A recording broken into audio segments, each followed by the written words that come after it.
사람이 증발할 수는 없죠. 지금 이상한 게 너무 이상한 거예요. 백주대낮에 납치가 된 거잖아요. 네. 아니면은 끌려간 거잖아요.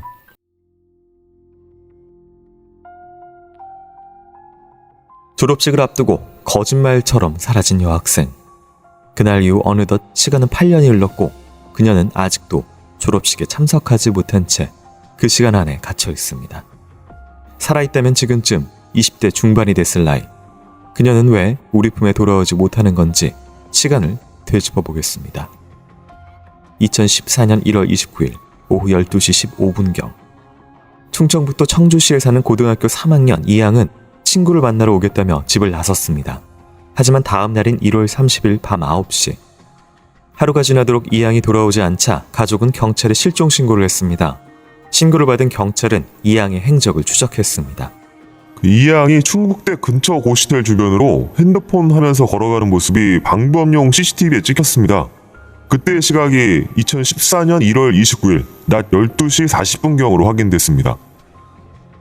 집에서 20분 떨어진 대학가 고시텔로 향한 이양. 방범용 CCTV에 찍힌 그녀는 계속해서 누군가와 문자를 주고받는 모습이었고 수상한 흔적은 발견할 수 없었습니다. 그럼 왜 만난다는 친구의 집이 아닌 고시텔로 향했던 것일까? 우리 다현이가 취업 실습 때문에 그 고시텔에서 4개월 정도 머문 적이 있어요. 근데 거기를 그날 왜 갔는지 이유를 모르겠어요. 이미 고시텔에서 방을 뺀 지 한 달 정도 지난 상황. 고시텔에 두고 온 것이라도 있었을까? 경찰은 고시텔 주변을 탐문하기 시작했습니다. 고시텔 내부 CCTV에는 찍히는 적이 없어요. 이미 이사했는데 여기 다시 올 이유가 없지. 고시텔을 향한 모습은 찍혀 있었지만 고시텔 안으로 들어온 적은 없는 이양. 그런데 아주 이상한 것은 고시텔 바로 옆 카페 CCTV에는 다현 양이 지나가는 장면이 찍혀 있었습니다. 그 카페하고 고시텔이 불과 20m 거리인데 다현 양이 고시텔 방향으로 걸어가는 모습이 카페 CCTV에 찍혀 있어요. 근데 그 다음에 CCTV에 어디에도 다현 양의 모습이 보이질 않습니다. 그 20m 사이에 증발해버린 거예요. 도대체 이 양은 어디로 사라져버린 것일까? 모든 것이 의문인 가운데 경찰은 이 양 친구들을 탐문하기 시작했고 거기서 중요한 증언을 얻게 됐습니다. 그 고시텔 관리하던 한씨 아저씨가 계속 찝쩍거리고 밤마다 들어와가지고 뭐 영화 다운받아 준다 그래가지고 귀찮다고 그랬었어요. 그리고 다현이가 키우던 고양이를 한씨 아저씨한테 맡겼다고 그랬었는데. 갑자기 등장한 한씨. 이 실종 사건의 중요한 열쇠를 주고 있는 사람인지 그리고 그는 누구인지 이 양 실종 수사는 그곳에서 시작이 됐습니다.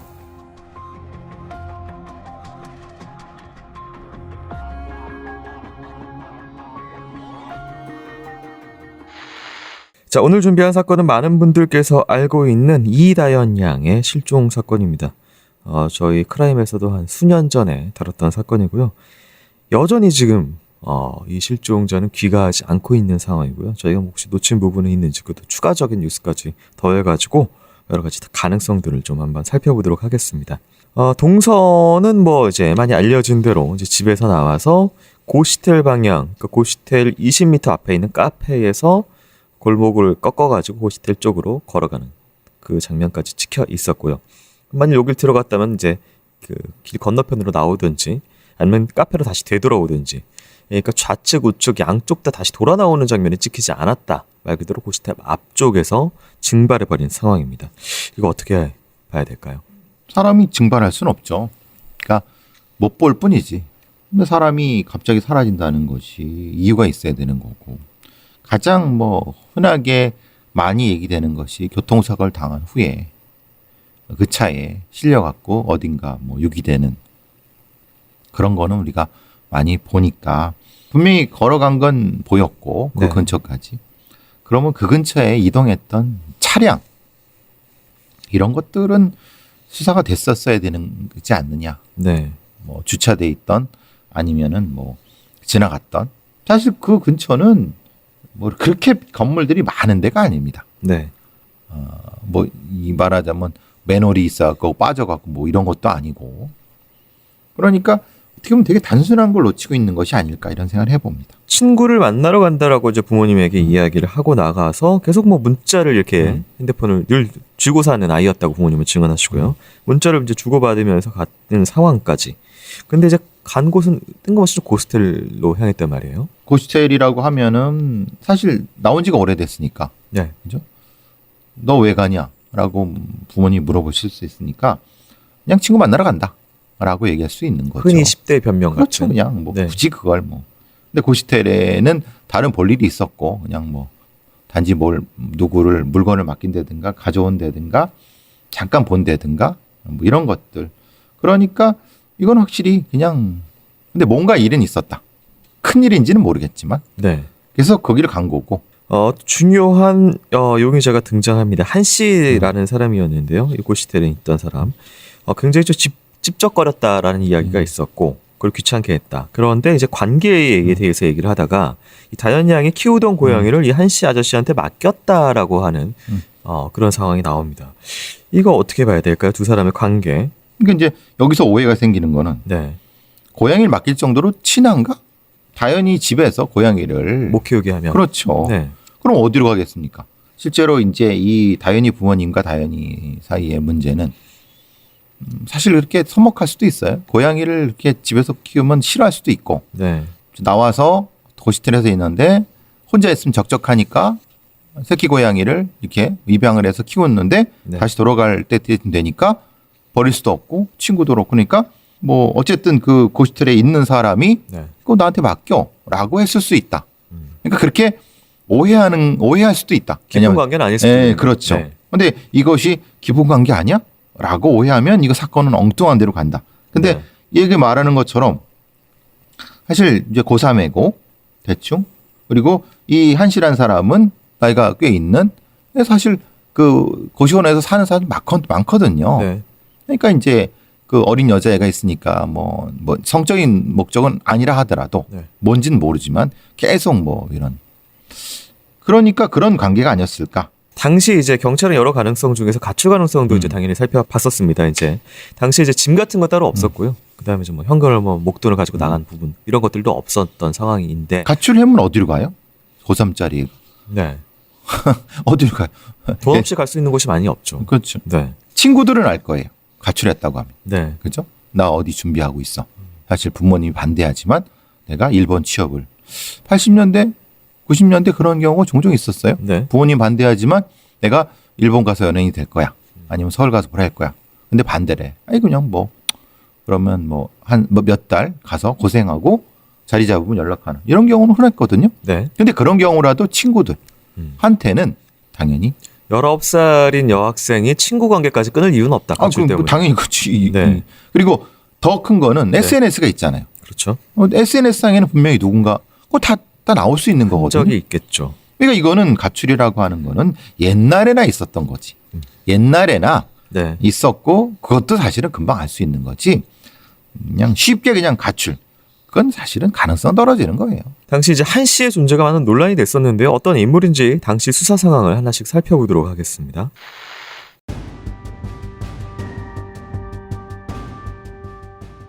한 씨에 대해 알려진 것은 많이 없었습니다. 다니던 회사가 부도나자 이혼하고 고시텔에 들어와 사는 중년 남성이라는 정도뿐. 그리고 수입이 일정치 않아 월세가 몇 달째 밀릴 정도로 경제적으로 힘든 상황이란 것만 확실했습니다. 월세 좀 밀렸어요. 그래서 뭐 고시텔 청소 돕고 뭐 관리 도와주고 뭐 이러는 걸로 한시 사정 좀 봐줬습니다. 고시텔의 사소한 관리를 도우며 월세를 탕감했던 한 씨. 아무래도 입주민들과 대화할 일도 많았고 자연스럽게 친분을 쌓을 수 있는 위치였습니다. 그렇게 이양과도 자연스럽게 안면을 쌓을 수 있었던 것으로 추정됐습니다. 그런데 이양이 실종된 다음날 새벽, 한 씨의 미심쩍은 행동이 발견됐습니다. 내가 그렇게 편의를 봐줬는데 새벽에 자기 컴퓨터랑 옷가지를 챙겨서 야반 도주를 했더라고요. 자신의 집을 챙겨 새벽에 사라진 한 씨. 그리고 고시텔 CCTV 확인 결과 한 씨는 새벽 0시경 차를 빼서 20여 분간 어디를 다녀온 후 다시 새벽 5시경 짐을 챙겨 완전히 고시텔을 떠난 것으로 확인됐습니다. 그리고 그 시각 한 씨가 차에 짐을 실는 걸 본 목격자가 있었습니다. 그 시간이 대략 새벽 5시경 될 거예요. 그래서 내가 이 시간에 어딜 가냐고 물었더니 명절인데 집에 간다면서 짐을 트렁크 안에 실더라고요. 짐은 많지 않았어요. 당시 설 연휴를 앞두고 있던 터라 대수롭지 않게 여겼다는 목격자. 하지만 한 씨는 설 연휴가 지났어도 고시텔로 돌아오지 않았습니다. 그럼 한 씨는 자신의 차로 어디로 간 것일까? 일단 경찰은 새벽 5시에 이동 경로부터 파악했습니다. 고시텔 다시 빠져나와서 인천으로 향했는데 한 씨가 이동 도중에 가스 충전소 들러가지고 연료 채웠습니다. 이때 조수석에 아무도 없었던 걸로 파악이 됐고 이 톨게이트 CCTV에도 조수석은 비어 있었어요. 새벽 0시에도 20여 분간 어디론가 향했던 한 씨. 이 당시의 동선도 추적해봤지만 단서를 발견할 순 없었고 대신 이양이 사라진 29일 낮 시간에도 한 씨가 차를 뺐다는 고시텔 입주민의 목격담을 들을 수 있었습니다. 제가 주차장 점검을 늘 하는데 오전 11시경 이후에 한 씨 차를 못 봤어요. 원래 관리실에만 처박혀서 영화만 보거나 뭐 어디 만나는 사람도 없는데 그날은 차를 뺐더라고. 우연의 일치일까? 이양이 사라진 시간은 정오인 12시 40분경. 한 씨의 차도 그 시간엔 고시텔 주차장에서 보이질 않았습니다. 그리고 한 씨가 목격된 것은 그날 밤 10시 반경. 고시텔 관리실에서 영화를 보고 있는 것이 목격됐습니다. 하지만 이것만으론 한 씨가 범인이라고 말할 순 없는 상황. 다시 수사는 미궁에 빠지고 사라진 이양의 행방을 쫓던 경찰은 또 다른 벽에 부딪혔습니다. 사라진 이양의 핸드폰이 아주 의외의 장소에서 발견됐기 때문입니다.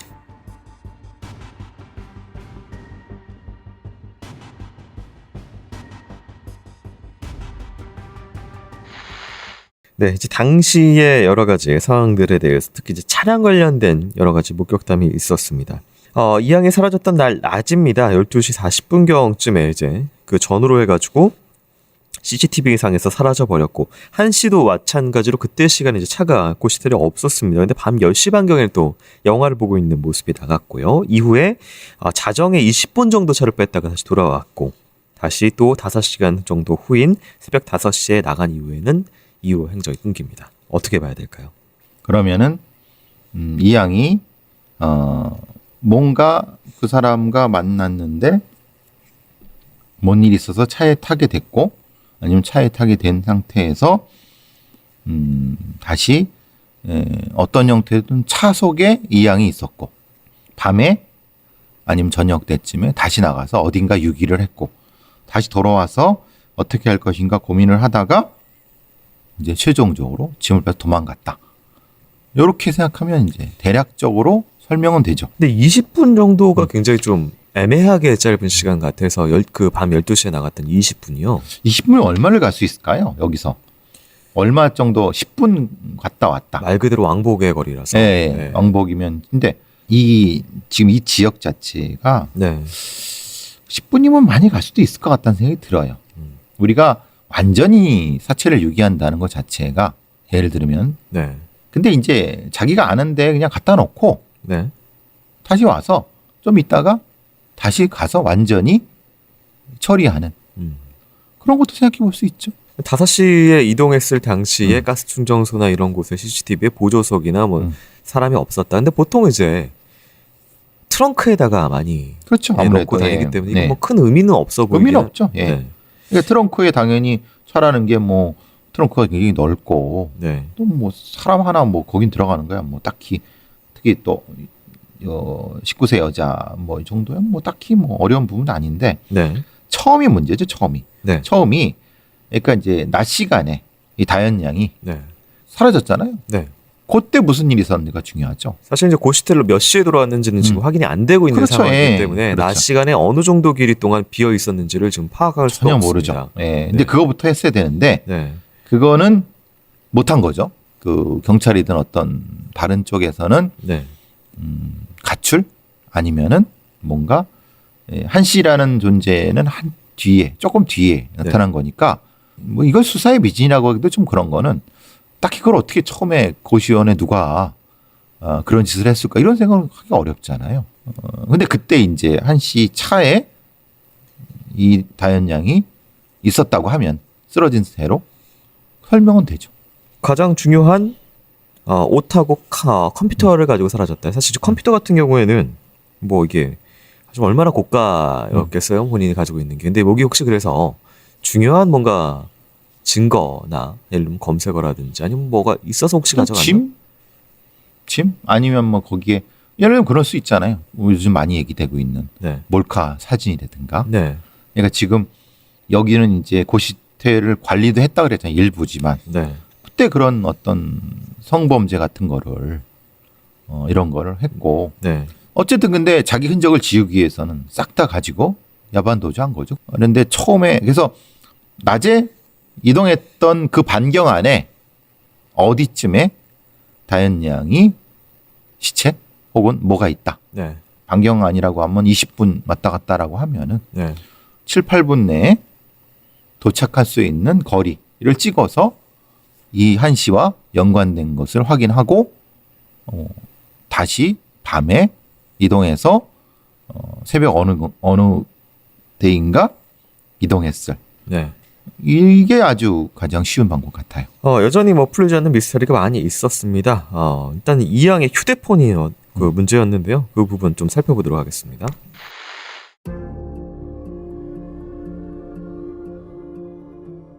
마지막으로 신호가 잡힌 곳은 고시텔과 6km 정도 떨어진 청주 금천광장이었습니다. 차 없이는 20분 만에 갈 수 없는 거리. 누군가가 다현 양의 핸드폰을 들고 금천광장으로 갔던지 아니면 다현 양이 누군가의 차를 타고 그곳으로 갔다고 생각할 수밖에 없었습니다.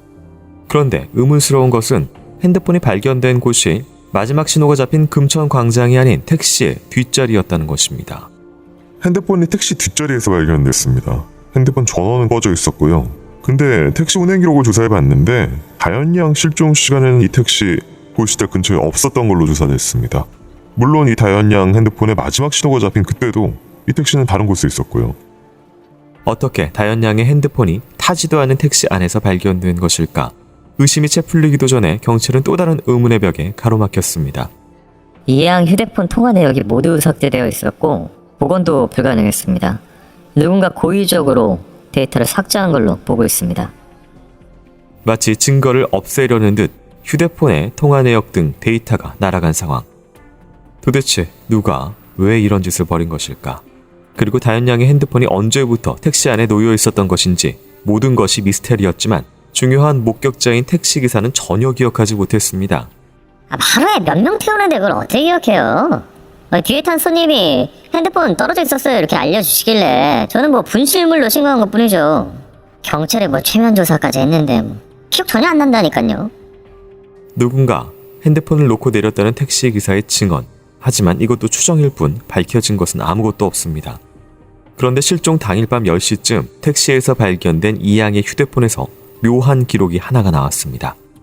발견 1시간 직전인 밤 9시쯤 이 핸드폰으로 누군가 패턴을 풀고 모바일 게임을 접속한 기록이 나왔기 때문입니다. 이 양이 모바일 게임을 했다면 한 씨와 만나지 않았다는 정황이 성립됩니다. 사건이 세간의 관심을 받자 이 양이 오히려 잠적했을 가능성도 배제하지 않고 있습니다. 다현 양이 살아 있었다면 이상한 게 있었습니다. 다현 양은 당일 낮 12시 40분부터 친구들과 끊임없이 주고받던 메시지를 확인하지 않기 시작했습니다. 사라진 다현 양에게 물을 수도 없고 사건과 연관이 깊은 한 씨만이 이 의문을 풀어줄 유력한 사람이었습니다. 하지만 한 씨를 추적하던 경찰은 한 달 뒤인 2월 18일경 한 씨에 대한 뜻밖의 소식을 접하게 됩니다.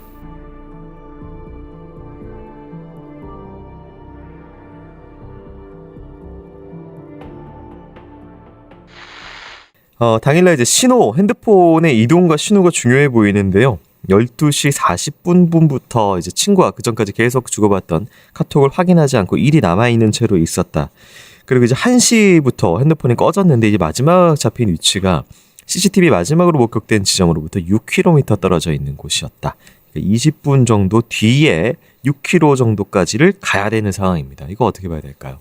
사실 전 이것 때문에 오히려 이게 사건을 방해할 수 있다는 생각을 했어요. 이 네. 사건.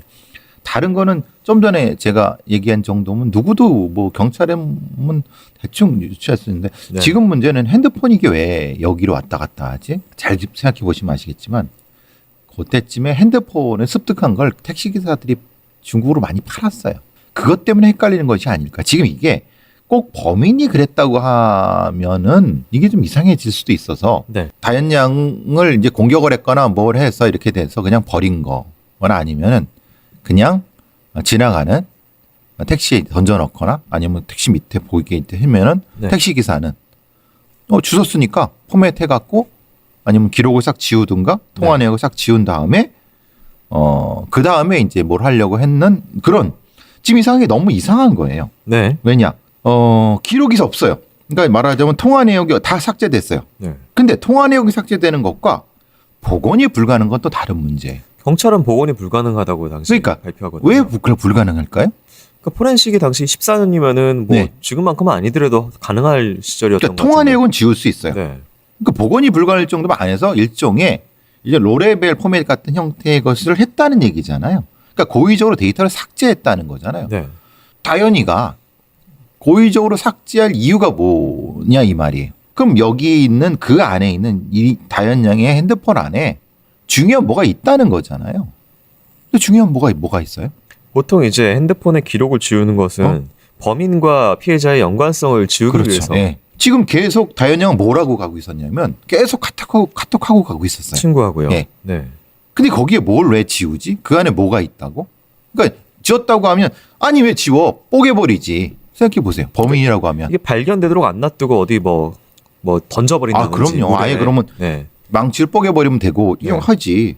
그러니까 이 택시 기사한테 가서 뭐 했다는 것이 이게 범인이 한 것이 아니라 팔려고 했는데 거기 사건이 생기니까 어떡을 해갖고 그냥 던져놨을 가능성이 전 생각이 들어요. 중간에 이제 또 하나의 작은 범주가 끼어들었을 가능성인가요? 그렇죠. 네. 왜냐하면 그 다음에 무슨 문제가 되냐면 네. 핸드폰의 패턴을 풀고 뭘 했다고 하냐면 게임을 했어요. 그럼 누가 게임을 범인이 했다는 거예요?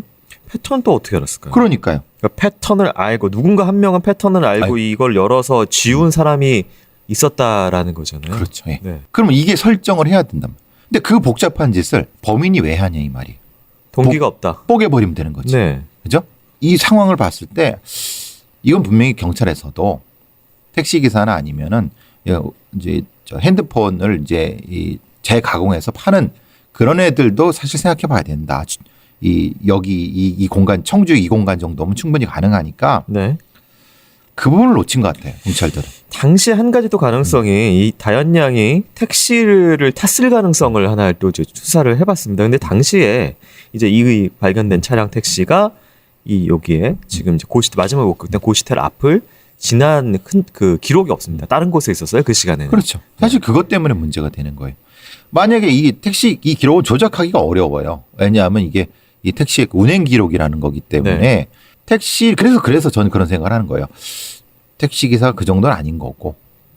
그러니까 뭔가 다른 작은 범죄와 연결이 돼 있을 수 있다는 생각을 한 게 그런 것 때문에 그런 거죠. 알겠습니다. 이게 너무 이 핸드폰 신호에만 집중을 하면은 놓칠 수 있는 것이 그렇죠. 오히려 있을 수가 있다. 그렇게 볼 수 있을 것 같아요. 일단 본인이었을 가능성, 본인이 어쨌든 밤 9시까지는 이걸 핸드폰을 가지고 있을 가능성은 전혀 없을까요? 근데 문제는 네.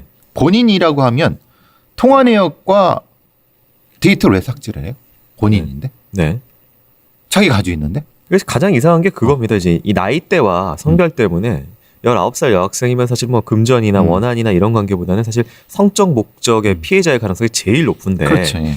그런 사람의 핸드폰을 이렇게 뭐 복잡하게 뭐 이동시키고 뭐 지우고 뭐 하고 할 이유가 있을까라고 하는 그렇죠. 부분이 그래서 저는 계속 네. 그 말씀 드리는 거예요. 택시 기사의 알리바이를 범죄 연관성을 찾았어야 된다고 생각을 해요. 다른 뭐 대포폰이나 뭐 이런 관련된 그렇게 했어야지 될지 널 놓친 걸 아닐까 싶어요. 한 가지는 그래도 중요해 보입니다. 직후에요. 왜냐하면 이제 고시텔에서 CCTV에 마지막 찍힌 그 카페 앞에서 20분 뒤에 휴대폰 신호가 바로 6km 떨어진 곳에서 잡혔거든요. 이건 사실 이제 본인이 그 순간에 가지고 있고 20분 뒤에 6km가 핸드폰이 이동이 돼 있기 때문에 이거는 좀 확인을 해야 될 것 같은데요. 글쎄 말이에요. 그래서 카페 앞에서 떨어져 갖고 어떤 형태로든 이제 뭘 공격을 당했고 뭐를 했는데 떨어졌는데 뭐 예를 들면 택시 기사가 그걸 주워 갖고 바로 이동해서 뭐 이렇게 했다고 하면은 네.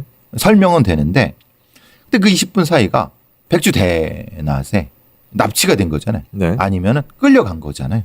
가장 흔한 추정은 이 고시텔에 살고 있는 한 씨가 타 그래가지고 거기서 20분에 태우고 그래서 이제 다현 양은 CCTV 주변에 안 지키고 차량 안에 있었기 때문에 차량이 20분 동안 이제 6km 떨어진 곳까지 일단 이동을 했고 그 사이에 이제 뭔가 핸드폰을 한 씨가 뺏어서 전원을 꺼버렸다. 뭐 그럼 좀 택시 기사는 공범이라는 소린가요? 그 이후에 얘가 뭐 한 씨가 뭐 이거를 택시 안에다가 던지든지 뭐 해가지고 따르게 이제 뭔가 한 그쵸. 게 아닌가. 그렇죠. 기사는 그런 얘기를 해요. 네. 아유, 하루에도 몇 명을 태우는데 기억해요. 만약에 네. 나이 많은 사람과 어린 여학생이 예? 탔다고 해서 뭔가 실랑이 있었다 그러면 기억을 하죠. 네. 그죠? 그러니까 그 부분 그 사실 좀 애매해요. 그러니까 이게 왜 거기 있었을까? 그 한 씨가 던져놨다는 것도 이상하잖아요. 택시 안에. 네. 택시 안에 왜 던져놔요? 여전히 핸드폰이 발견되게 뒀다라는 것 자체가 범인이 한 씨라면 그렇죠. 좀 이상한 만약에 부분이네요. 네. 꺼졌으면 그냥 네. 없애면 그만일 것을. 네. 네. 근데 그럴 수는 있어요. 동선을 헷갈리게 하기 위해서. 왜냐 여기 왔다는 거를 감추려고 핸드폰을 저쪽으로 보냈을 수 있는데 그럼 애초에 완전 범죄를 꾸몄다는 거잖아요. 네. 한 씨가. 그러니까 네. 어쨌든 요 두세 가지 부분에 대해서는 면밀히 택시 기사의 관여 정도, 택시에 승차한 거 정리 의미, 핸드폰의 이동 정도 이걸 다 각각을 독립시켜서 분석을 했어야 된다고. 네. 일단 뭐 한 씨 차량 이동 기록, 택시의 정확한 또 범죄 사실 이런 것들이 정보가 없기 때문에 네. 좀 막연한 부분이 좀 있습니다.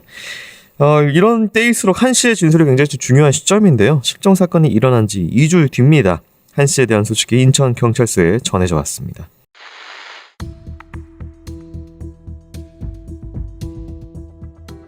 (2014년 2월 13일) 새벽 인천광역시 한 공사장에서 한 씨가 목을 맨 채 발견됐습니다. 한 씨는 인터넷 물품 사기로 지명수배가 내려져 있던 상태였고 고시텔에서 묵을 당시 가족과 연락이 끊긴 듯 했으며 혼자 지내며 알코올 중독 증세도 있었다고 했습니다. 또 심한 우울증을 앓고 있었던 것으로 알려져 있습니다. 본인의 신세를 비관한 단순 자살인 것일까? 그 시체 주변에는 유서도 없었고 타살의 흔적도 없었습니다. 같이 온 사람도 없었고요. 근데 휴대전화가 발견됐는데 여기서 다현 양의 흔적을 발견했어요.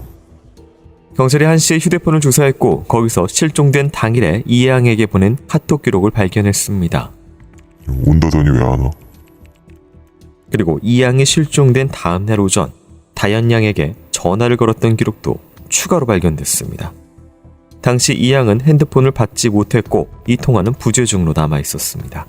그리고 아주 수상한 정황이 하나 더 발견됐습니다. 한 씨는 1월 30일 오전에 인천에 도착하자마자 자신의 차량을 팔았습니다. 그리고 받은 대금 34만 원을 이양 명의의 통장으로 입금받아서 인천의 한 현금 인출기에서 빼낸 것으로 확인됐어요. 그리고 나서 이양에게 전화를 걸었던 걸로 추정이 됩니다. 돈을 찾자마자 이양에게 전화를 걸었고 그게 부재중 전화로 끝나고 만 상황. 한 씨가 이양에게 무슨 일이 일어났는지 알고 있었다면은 굳이 전화를 걸 필요가 있었을까? 이때 이양은 살아있었던 건 아닐까? 이 상황은 여러 가지 의문을 던졌습니다. 한 씨는 왜 이양의 통장으로 돈을 받았을까? 그리고 무엇보다 어떻게 이양의 통장에서 자연스럽게 돈을 빼낼 수가 있었던 것일까? 모든 것이 의문인 상황. 경찰은 고시텔에서 들고 간 한 씨의 PC를 찾으려고 했지만 끝내 발견하지 못했습니다. 당시 한 씨가 타고 다니던 차량이 중고차 시장에 나온 것을 확인하고 차량에서 이양의 흔적을 찾았지만 이양과 관련한 단서는 나오지 않았습니다. 한 씨가 사망하며 모든 진실은 알 수가 없게 됐습니다. 이양의 실종 사건이 미궁에 빠지자 경찰은 2014년 2월 13일 공개 수사로 전환하고 수사전단팀을 확대 편성해 대대적인 수색에 들어갔습니다. 강원지방경찰청과 인천지방경찰청에 공조수사를 요청했고 프로파일러 10명도 투입했습니다. 수사팀은 이양이 4개월간 묵었던 고시텔 주변 사창동 일대와 공단 오거리, 청주산업단지, 복명, 복대동의 빈집과 유흥가 등을 중심으로 수사를 이어나갔습니다. 그때 또 다른 증언을 듣게 됐습니다. 29일이 한 씨 아버지 49제였어요. 제가 왜 똑똑히 기억하냐면은 그날이 이양 사라진 날이잖아요. 그래서 한 씨가 아버지 공원묘에 다녀올 거라고 말한 게 정확히 기억이 납니다. 다시 그날 한 씨의 동선을 확인해본 경찰. 고시텔에서 6km 떨어진 곳인 금천 광장에서 이양의 핸드폰 신호가 마지막으로 잡혔고 그곳은 한 씨 아버지 공원묘에 가는 길목이기도 했습니다. 혹시 이양을 납치한 후 자신의 아버지가 잠들어 있던 공원묘를 향한 것은 아닐까? 의심한 경찰은 탐지견의 지원을 받아 한 씨가 찍힌 CCTV 주변 및 인근 야산과 공원 묘까지 집중 수색했지만 별다른 성과를 거두지는 못했습니다. 남은 건 이다연 양이 실종됐다는 사실뿐. 확실한 범인도 실종된 사람도 어디에서도 찾을 수가 없었습니다.